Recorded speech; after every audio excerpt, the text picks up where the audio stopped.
All right, let's break down the new formula for what makes a gaming video go viral. And listen, this isn't just guesswork. This is a playbook we've put together after looking at hundreds of videos with millions and millions of views so we can see what's working right now and what's going to dominate in 2026.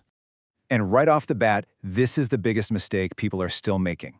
If you think the key is just flashy montages and a bunch of funny moments clips, you're basically playing a game that ended 2 years ago. The rules have completely changed. So yeah, the old rules are dead. What that really means is that the entire landscape for gaming creators is shifted under our feet. What an audience wants today is just completely different than it was just a couple of years ago. And this slide really lays it all out, doesn't it? You can see the evolution so clearly. We've moved away from just passive highlights, montages, random funny clips, to something that requires active engagement. Viewers don't just want to see cool stuff happen anymore. They need a story, they need to feel the stakes, they need context, and most of all, they need a compelling reason to stick around and see how it all ends.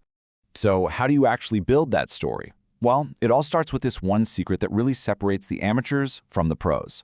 The most important work you'll do happens long before you even think about hitting that record button. I mean, you gotta love how direct this is, right? The whole idea that you can just passively play a game for a few hours and then magically find a story in post-production, that's a recipe for disaster. It's just a huge waste of your most valuable asset, your time. Instead, you plan.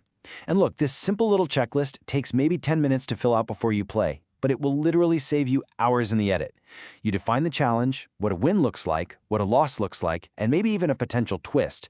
Now you know exactly what moments you're looking for. You're not just guessing what's important anymore. You're actually executing a story you planned from the start.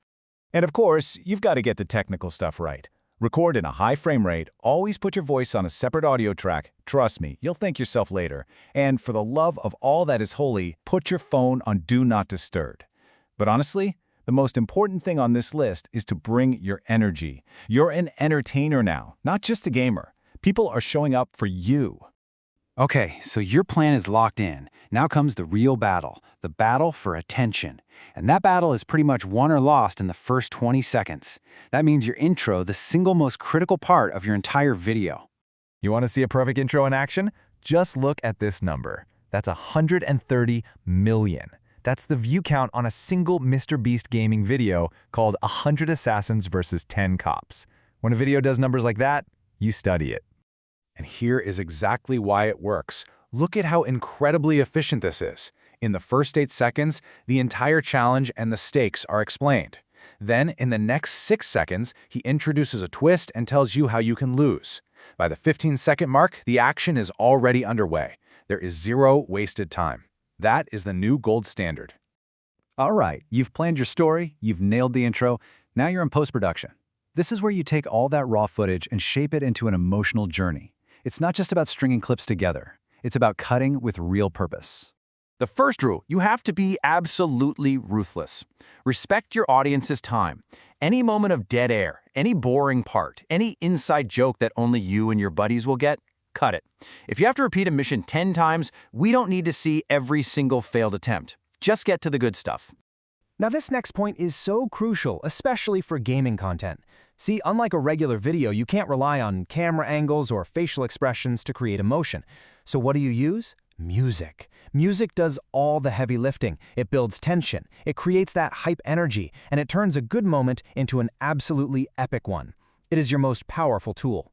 And what about sound effects? Well, there's a very, very fine line here.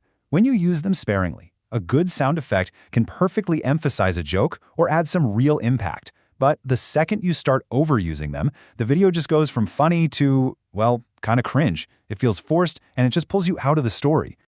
The exact same rule applies to memes. Yeah, there was a time when gaming videos are basically just stuffed with memes from start to finish, but that era is over. Today, a meme has to be a quick, perfectly placed punchline. It should never ever disrupt the flow of the video or become the main event. People came for your story, not a random meme compilation. And finally, let's talk subtitles, because they've evolved into this amazing storytelling tool.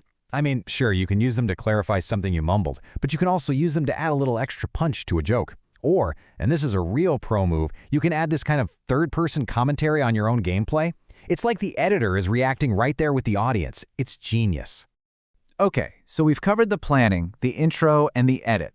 But there's one final piece to this whole puzzle. This is the thing that truly sets you apart from every other person who might be following this exact same playbook. Seriously, think about it. If everyone starts making these tightly edited, story-driven videos, what is going to make someone choose to watch your video instead of the thousands of others out there playing the exact same game? What's the differentiator? Well, it's what they call a USP, a unique selling proposition.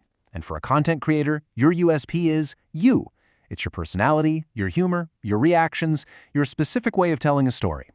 Thousands of people can play the same game, but only one of them is you. You have to make sure that people are showing up for you first and the game second. And here's the final rule, and it's a big one. As soon as your story is over, the video is over. The second the challenge is won or lost, you deliver that payoff. You show the result, you show the reaction, and then you end it. No long, drawn-out goodbyes. The viewer got what they came for, so respect their time and let them go. So, all of this really leaves us with one final crucial question to think about. In this new era of content, is the actual game you play less important than the story you tell with it? And based on everything in this playbook, the answer is a resounding yes.